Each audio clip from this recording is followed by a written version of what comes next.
Bonjour mon frère, bonjour ma sœur. C'est un plaisir pour moi de te retrouver en ce jour.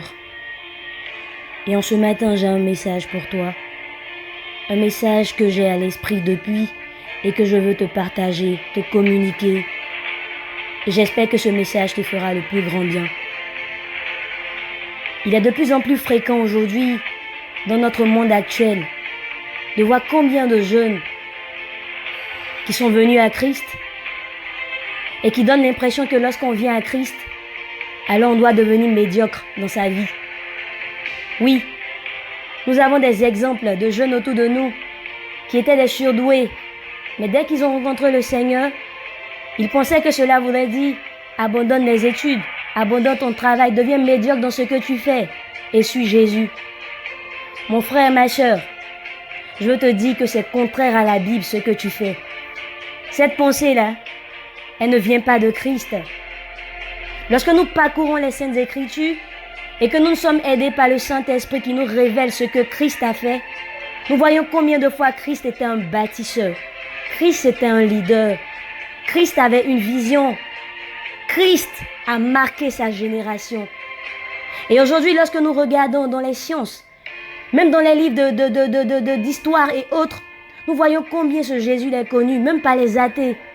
On utilise même des dates et des faits en utilisant le nom de Jésus, en disant avant Jésus-Christ, pour montrer à quel point cet homme-là a bouleversé le monde et qu'il continue de le faire. Alors toi, mon frère, alors toi, ma sœur, où est passée ton intelligence?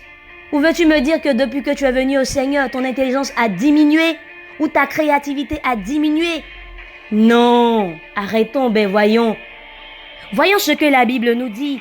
Dans Jean 14, verset 12, Jésus disait, « Oui, je vous le déclare, c'est la vérité. Celui qui croit en moi fera aussi les œuvres que je fais. Il en fera même de plus grandes parce que je vais auprès du Père. » Oui, la pensée de Christ, lorsqu'il allait vers le Père, c'était de voir combien de fois nous pourrions être le sel et la lumière du monde. Dans tous les domaines de la vie, que ce soit dans l'économie, que ce soit dans la science, que ce soit dans la médecine, que ce soit dans la politique. Oui, la pensée de Christ était de te voir, toi jeune, gouverner, bouleverser ta génération et montrer qu'avec Christ, il est possible d'être aussi un leader. Il est possible d'être religieux et d'être une personne qui influence sa génération. Regarde un peu ce que nous montre la science. De grands chercheurs étaient aussi chrétiens. Voyons Blaise Pascal, il a découvert, il a créé le baromètre. On prend Louis Pasteur, il a découvert la loi de la biogénèse. Charles Babbage, il a découvert la machine à calculer.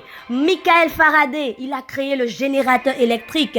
Prenons Isaac Newton, il a créé la loi de gravité. Prenons Louis Pasteur, encore la pasteurisation. Joseph Lister, l'anesthésie. Il y a tellement d'exemples que je ne finirai de te citer. Frère, venir à Christ marque la perfection dans tout ce que nous faisons. Parce que notre esprit est renouvelé, est régénéré. Et bien évidemment, nous avons en nous un bagage excellent. Nous sommes alors à l'image et à la ressemblance de Christ. Regardons ce que Christ a fait.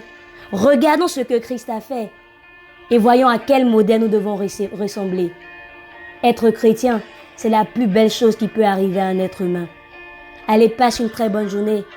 Et je veux te dire et t'encourager à toi qui es un chrétien et un bosseur dans ton entreprise, dans ton travail, dans tes études, sache que tu marques ta génération. Certains ne te le diront sûrement pas, mais sache que tu les influences et ta vie est déjà une évangélisation. Et à toi qui baigne dans la médiocrité, sache que tu ne ressembles pas à Christ, car Christ était excellent à tout point. Christ a manifesté l'intelligence à certains niveaux. Christ a manifesté la sagesse dans certaines situations. Christ a manifesté la puissance. Il a montré qu'il craignait l'Éternel. Il a démontré toutes ces choses-là, oui. Et il a vraiment prouvé qu'il venait du Père. Alors nous, si nous faisons partie de cette race Emmanuel, nous devons nous aussi bouleverser notre génération et faire en sorte que les païens veuillent nous suivre encore dans cette quête que nous avons. Allez, passe une excellente journée et que la main de Christ repose sur toi et toute ta famille. Shalom. Je t'aime et Christ encore plus.